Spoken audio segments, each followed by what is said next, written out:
Top quality और consistent performance के लिए सिर्फ सिल्वर पंप्स। टॉप क्वालिटी और कंसिस्टेंट परफॉर्मेंस के लिए सिर्फ सिल्वर पंप्स, नाम याद रखना। नहीं, वो क्या कहा उसके ऊपर मेरा ध्यान देने की मुझे ज़रूरत नहीं है। सवाल यही आता है कि कल जो मैंने कहा था वो आधा तोड़ मरोड़ कर बताया गया।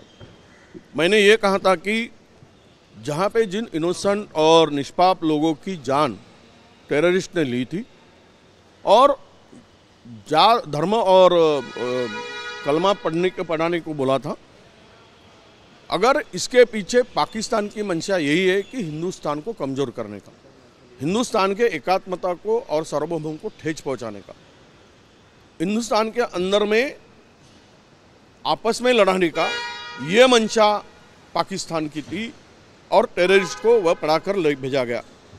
अब मैंने ये कहा था कि टेररिस्ट को तो समय ही नहीं होता है, धर्म और जात पूछने के लिए पहली बार हुआ है कि ये ऐसा इस तरह की बातें करके इस तरह का पूछ के किसी की जान लेना।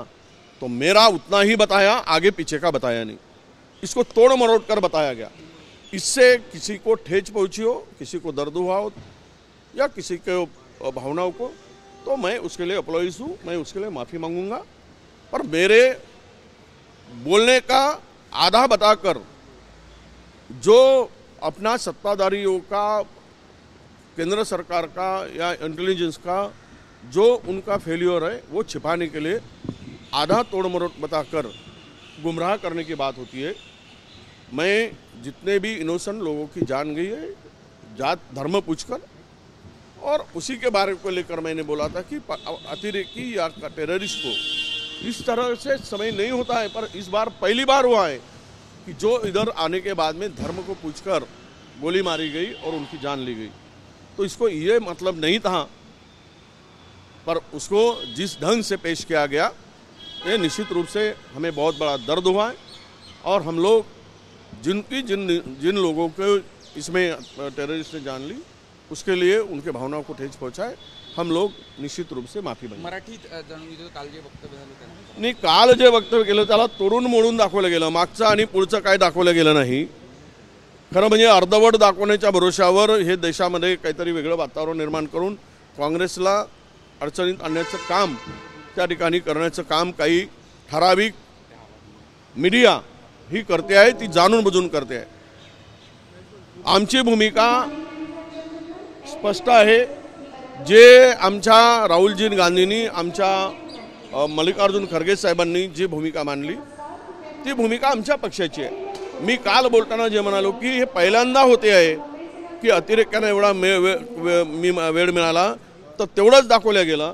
पण त्याच्या पुढे जे मी म्हणालो, पुन्हा आमच्या सगळ्या चॅनलला माझी विनंती आहे की पूर्ण दाखवा की ह्या वेळेस अतिरेक्यांना शिकवून पाकिस्तानी पाठवलं, या देशामध्ये अंतर्गत यादवी व्हावी म्हणून धर्म विचारला गेला, धर्म विचारून मारला गेला आणि हा देश कमजोर करायचा, या देशाच्या एकात्मतेला, सार्वभौमतेला, अखंडतेला हा खिंडार पाडायची होती, त्यांना त्यामध्ये यश मिळवायचं होतं। म्हणून अशा प्रकारचा त्यांनी हे केला, कारण अतिरेक्याला कुठला धर्म नसतो हेही मी त्या ठिकाणी म्हणालो। पण त्यांच्या मागे उद्देश जो होता पाकिस्तानचा, भारताला कमजोर करण्यासाठी, हा हल्ला भारतावरचा हल्ला होता म्हणून शिकवून पाठवलं। कारण 26 वर्षानंतर पर्यटकावर झालेला हल्ला आहे, हे यश लपवण्यासाठी माझ्या भाषणाला तोडून मोडून पाठवलं। म्हणून मी या माझ्या बोलण्यामुळे आमच्या ज्या बिचारा इनोसेंट आणि निष्पाप लोकांचा बळी गेलाय, त्यामध्ये अतिरेक्यांनी त्यांना मारलंय, त्यांच्या कुटुंबियाला काही वेदना झाल्या असतील तर मी माफी मागेल आणि मी माफी मागतोय। पण मीडियानाही माझी विनंती आहे की भाषण पूर्ण दाखवा। अर्धवट दाखवून देशातील लोक दूषित म्हणजे सरकारचं अपयश लपवण्यासाठी हे उलट त्याला त्या पद्धतीनं मोडून दाखवून काहीतरी संभ्रम निर्माण करण्याचं काम होऊ नये। माझी भूमिका ही स्पष्ट होती।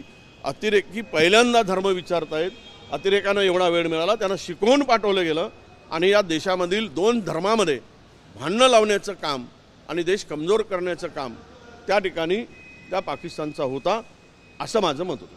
पाकिस्तानला पालकमंत्री पदाचा तिढा अजूनही सुटलेला नाही आहे। तिथं आता महाराष्ट्र दिन जे आहे ते गिरीश महाजनांच्या हस्ते आता ते पक्षाचा आपल्या त्या पार्टीचा अंतर्गत वाद आहे, अलबेला आहे असं मी म्हणत नाही। मला वाटतं की अमित शाह जी येऊन गेलेत पण तोडगा निघू शकला नाही. आता हे 3 तिघाडा काम बिघाडा सगळं काम चाललेलं आहे. तर या आपण पाहतो एक परस्पराविरुद्ध कसे स्टेटमेंट चाललेले आहेत आणि सरकार म्हणून महाराष्ट्रामध्ये महायुतीचं सरकार म्हणून एकत्रित काम करताना दिसत नाही. याचा अर्थ स्पष्ट आहे की त्यांना जनतेशी काही देणं घेणं नाही. केवळ सत्ता खुर्ची यासाठीच भांडणं आहेत आणि त्यासाठी ते भांडत आहेत. नरड यांना आज निलंबित करण्यात आलेलं आहे शिक्षण विभागात. आता ते मला वाटतं की त्याच्या ईडीचा पण प्रवेश झाल्याची मी काल बातमी ऐकली आहे. खरं म्हणजे याची उच्चस्तरीय न्यायालयीन चौकशी व्हावी. या संदर्भामध्ये जी जे काही धागेदोरे आहेत खालून वरपर्यंत केवळ एखाद्याला पकडून हा प्रश्न सुटणार नाही.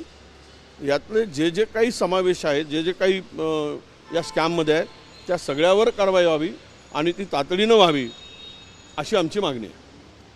बिलावल भुट्टो के खून का बहाने वाली बात पर कांग्रेस के 2 नेताओं में झड़प शुरू हुई है. नहीं, मैंने सुना नहीं कुछ.